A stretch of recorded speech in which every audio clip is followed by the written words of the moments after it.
What's up guys, it's SALAMANGREAT and today I'm here with a deck profile from my favorite deck, SALAMANGREAT. Now I do want to apologize for like the mic being here because I need to have it close so you guys actually can hear what I'm saying. So unfortunately that's the case here, but that's fine. I think that's okay. But I'm gonna show off my favorite deck, SALAMANGREAT, my latest list that I just built here yesterday, and actually went in third place at locals today with it. I also played last week where I also got, I think I got fourth place. Actually, I don't really remember. I think I got top 4 maybe. I don't remember, but the list before didn't do too well as I thought. But I really like this list a lot, like because I watched some of the old profiles of from 2019 with SALAMANGREAT, and like those lists you can kind of copy them, but you just have to like build it for the current meta. So I really liked it for that reason. So I tried it out and actually went perfectly well. Actually, like not as I expected. I actually like it a lot actually. So I really think this list has a lot of potential, and I think my extra deck honestly is like the perfect 50 cards for SALAMANGREAT for this format in my eyes. So, and I do apologize when I hadn't like uploaded for like I think now almost like a year now, but I didn't really have like too many ideas to actually show off or what I did well as the same time. But I got a webcam, I guess, playing some remote tools, but I didn't like remote tool in the end, so kind of wasted it a little, kind of like got away from it a little bit. So yeah, but still got a webcam out of it, so it's fine, and my mic of course. So let's get to this extra side deck out of the way so we can actually see it later. And now you should see the main deck. Now, as I mentioned, the main deck is like close to what 2019 looked like at the time, so it looks like pretty interesting, I will say that. So we played of course the one Gazelle, which is not too surprising, triple Spinny and triple Foxy, standard of course, like pretty standard, nothing too like spectacular or surprising, because Mirage is back, you have to play like 3 of each of course in my eyes. 2 Jack, 1 Falco of course, because we're running power of desire, so we have to like play in those lines of course. And I really like having a second Jack a lot. It really helped a lot, that's for sure, especially when a lot of people are playing Ghost Spell now. So yeah, it kind of helps a lot. Some people even playing Decro instead of Ghost Spell, so sounds fine. And the last card is Foul, or the last SALAMANGREAT is Foul of course. Foul actually came up a lot today. I definitely want to mention, I actually think you should try it out. It actually came up a lot. It's a extender and it chain blocks for Gazelle's effect.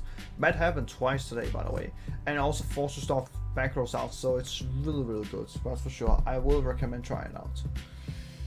Now we play of course triple Buffalo. Like you don't need to play debug anymore, because debug it's just a weak normal summon in general, because before you had to play 3 of it because we didn't have stereo, because you want to guarantee Gazelle no matter what, so that's why we played debug before, but now we don't need to because we have stereo. So I really like playing 3 Buffalo, I really liked it a lot. It was one of the, if you open this plus a Spinny or Foxy Jack whatever and draw into Gazelle, it's like the best feeling ever, that's for sure. We also play 2 Sea Archive on the deck. I want my deck to be a rank 3 spam, a really big rank 3 spam, because making stereo turn 1 is like really good. Also like a really good disruption early game if you go second. So I actually like it for that reason.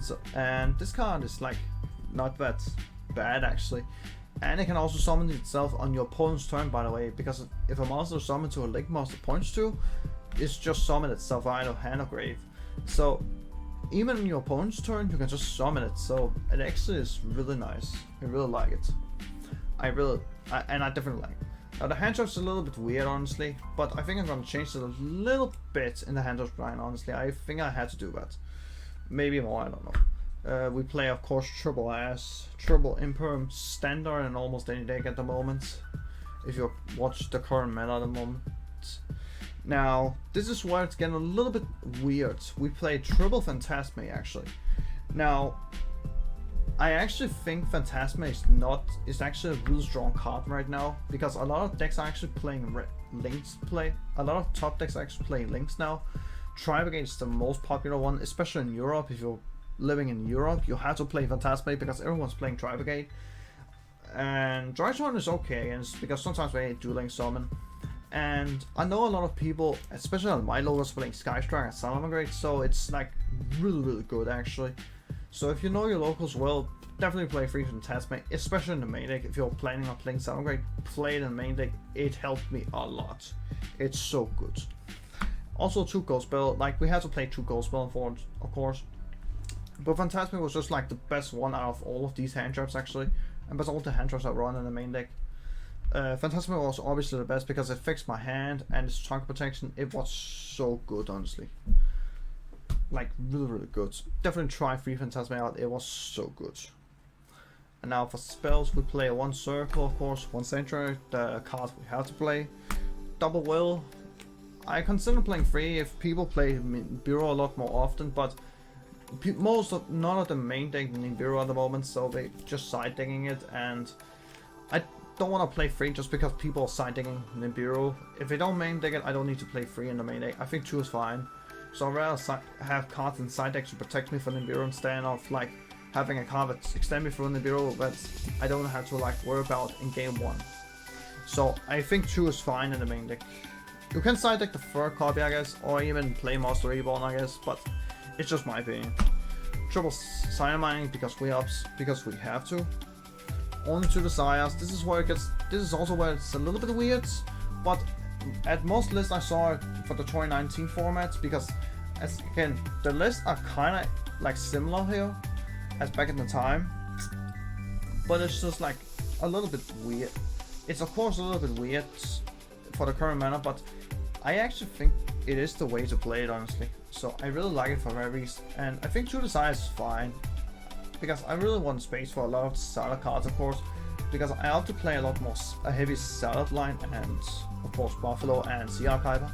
So I need a space for it, and I like desire is like the one kind I really want to card, honestly, because even if you draw it, you draw it. If you don't, you don't. You can justify it, and I think 2 is like fun. And a little bit weird card is Mind Control.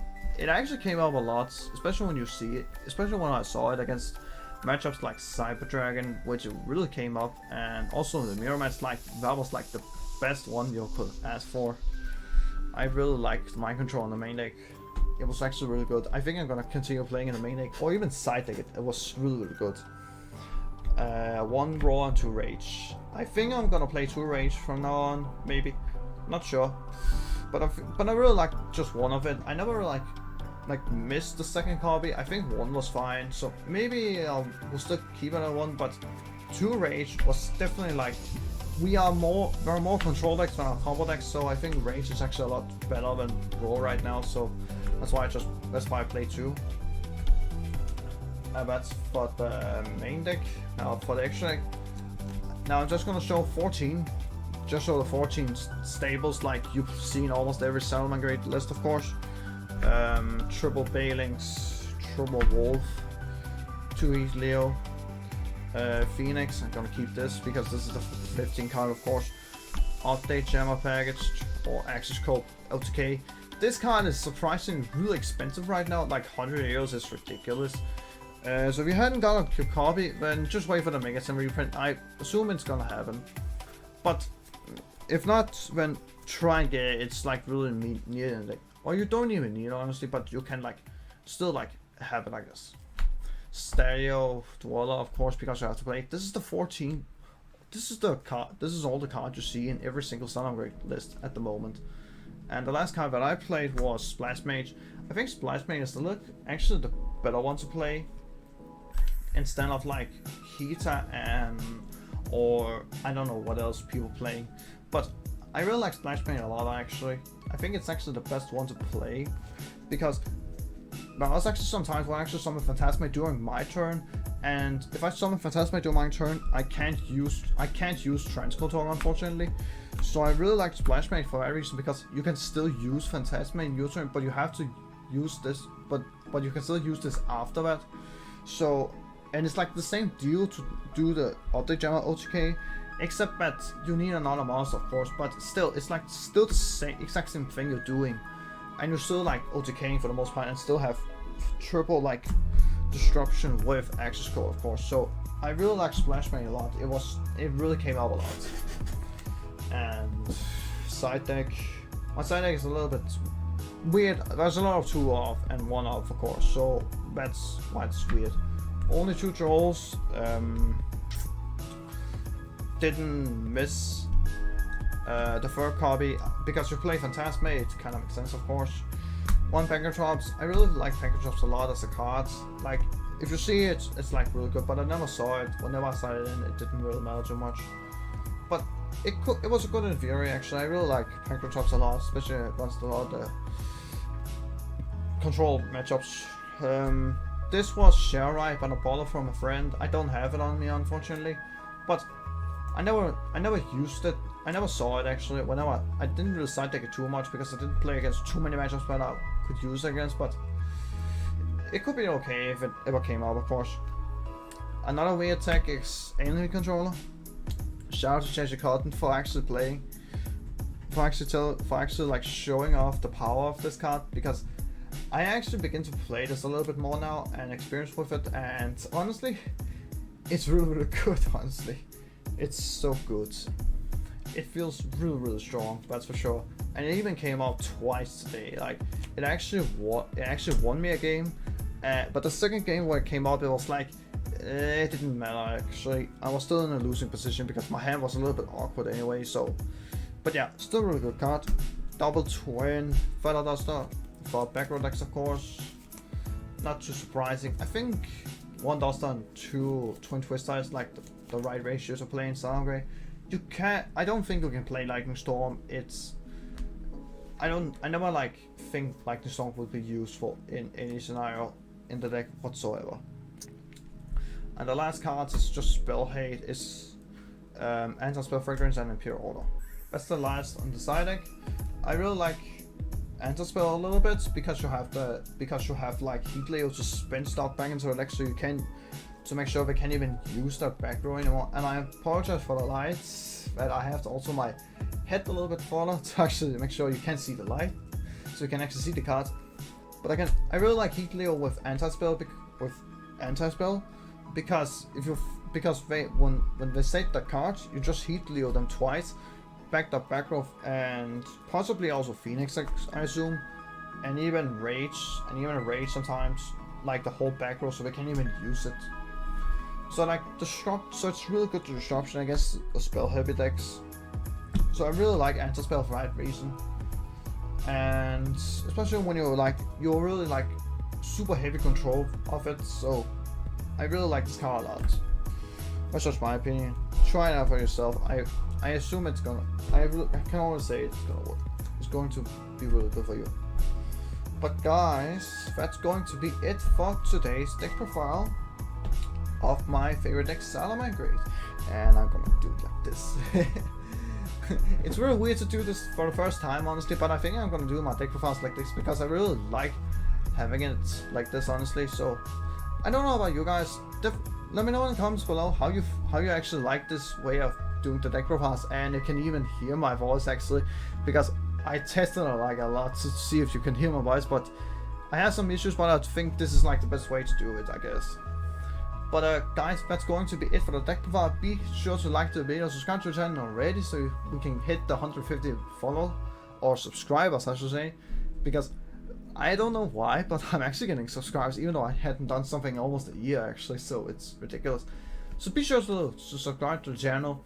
Comment down below if you want to see another update of Salamangreat, because I really have to play the deck again actually, so really want to try and update as much as possible. Also other decks, I already have like other deck ideas but I want to show you guys later in the future. So but enough of that quick update, nothing too spectacular. But guys, thank you so much for watching, and I'll see you guys next time. Peace out.